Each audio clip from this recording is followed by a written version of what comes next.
What's up guys? I want to make a video about correct Ski Erg technique. This is a rowing machine. What is this doing here?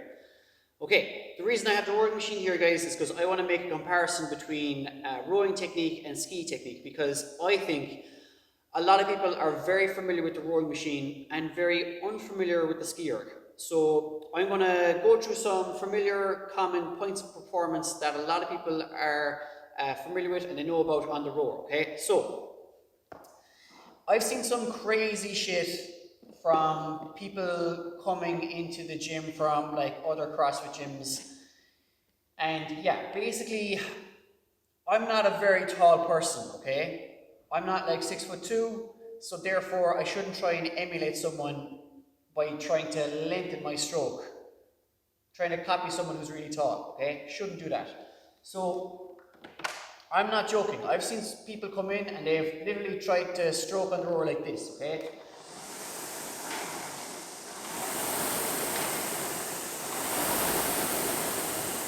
Dead serious, right? This is obviously terrible rowing technique. And what this person is trying to do is they're trying to get the longest stroke they can because they think that's how they're going to get faster times or more calories on the rower. And that's just absolutely all wrong. This is also incorrect rowing technique, right? It's less extreme than having the handles overhead, but it's still also using like my shoulder muscles, and there is not a lot of power being put into the chain, being put into the erg from this position. This is the finish position because basically I want to use those big muscles in my back and my lats to pull the chain as hard as I can, okay? So massive difference between finishing here, and because I'm like 5'6", I'm just going to have a shorter stroke than someone who's taller. But that's okay. I just accept my limitations and I keep using the correct muscles to row, okay? Same idea with the Ski Erg. Same idea with the Ski Erg, guys, right? I don't want to try and reach up really high and try and lengthen my stroke because I'm short. No, I need to put more power into the machine. So let's see what that looks like. But Ski Erg. Okay, now what I'm going to do is we're going to make a comparison to what I was talking about with the crazy long strokes in the rower and how that's wrong, and how the same principle applies to the Ski Erg, and how crazy long strokes on the Ski Erg are also wrong. Okay, so here's a bad example of skiing.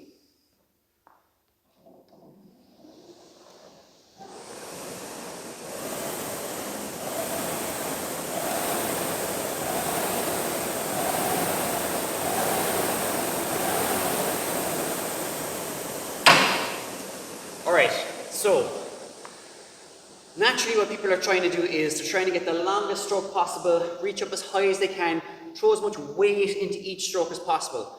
They're reaching up and they're right up on their toes and they're throwing all their weight straight down vertically to try and get those calories up, or like make the machine work as fast as possible.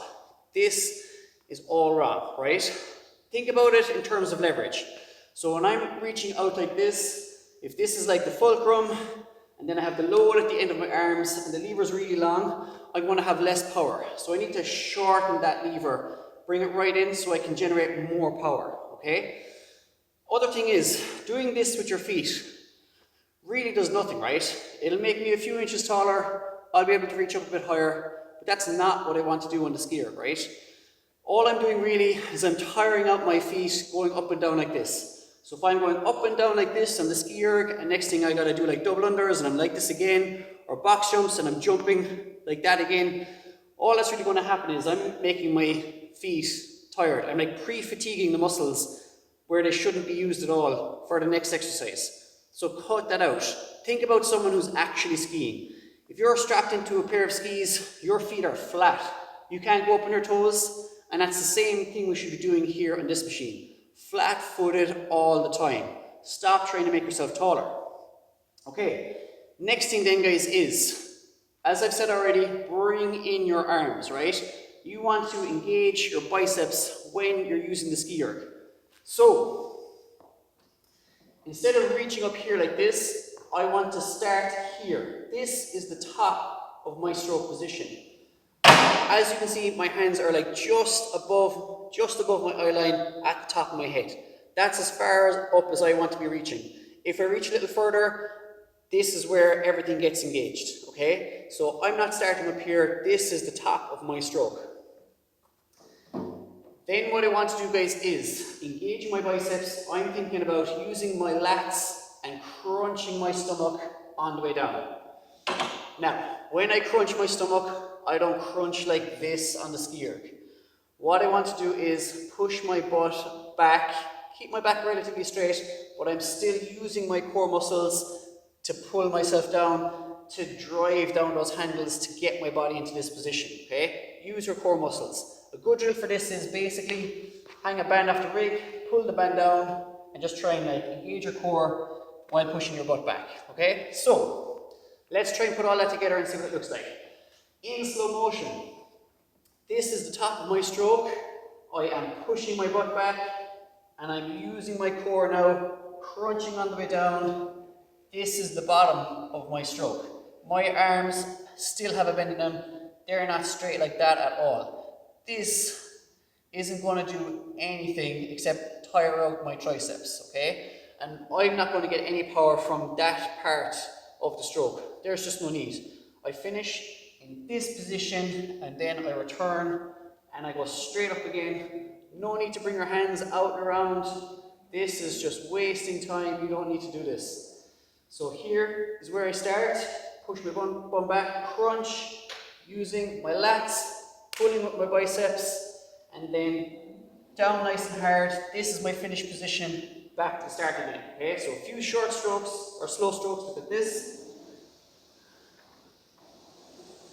And when I'm in this position, guys, what I like to think of, a good cue for me is I like to think of like leading with my elbow. So my elbow's kind of coming down first, and that just helps engage the correct muscles at the right time. Okay, so let's see what a few fast strokes look like.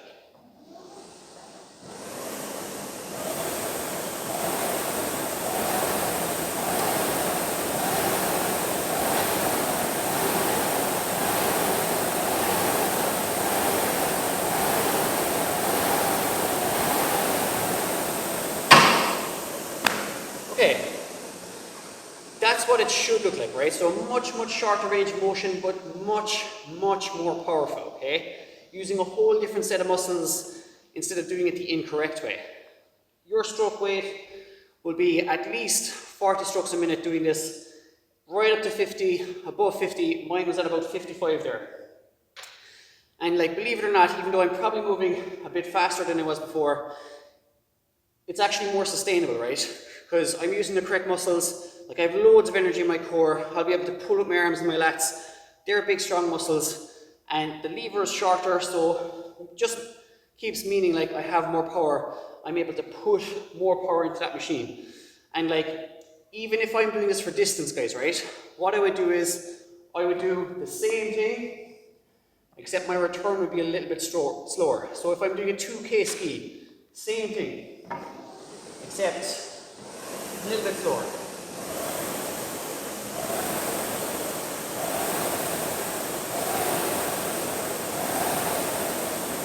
And the idea is you're still putting a lot of power into the erg, and you return slower. The erg is still ticking away because you put a good amount of power into it, and that's how you're going to do like a slower, longer paced workout.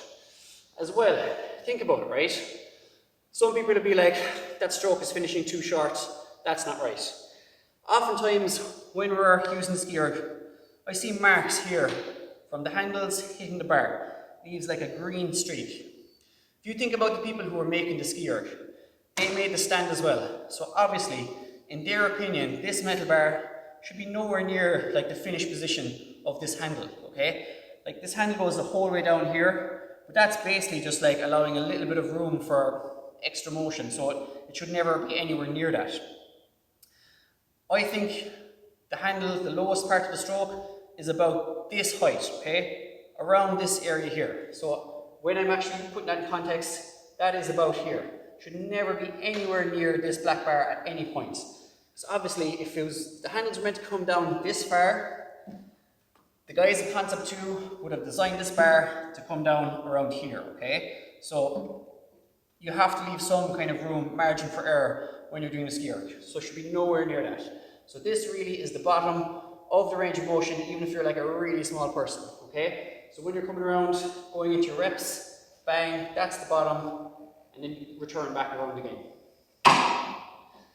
So next time you're in the ski erg, guys, it's a much shorter range of motion, and it's using muscles much differently to what you're used to. So remember, key points of performance is hands are nice and close to your head, you're reaching just above eye level with your hands, and then you're thinking like crunch, and then use your biceps and your lats to pull the ski erg handles down, okay? And this is your range of motion, just like that. Nice and small, not like a big reach up and a big vertical pull like that, okay? It is not this motion. It's from here, crunch, use your biceps and your lats, and this is your end point, and up again for the next rep. Bang. And that is the correct way to use ski erg. Don't listen to anyone else. Okay, that's how you do it. Give it a go yourself, and the main conflict that people are going to come across is breaking their old habit. Do your best to break your old habit. What you'll find is you'll have much more energy for other things in the workout because you'll be much more efficient at this. When you get much more efficient at this, you'll get faster, you'll get more comfortable, you won't have to think about it as much. Absolutely try this every time you're in the ski erg. That's how you do it.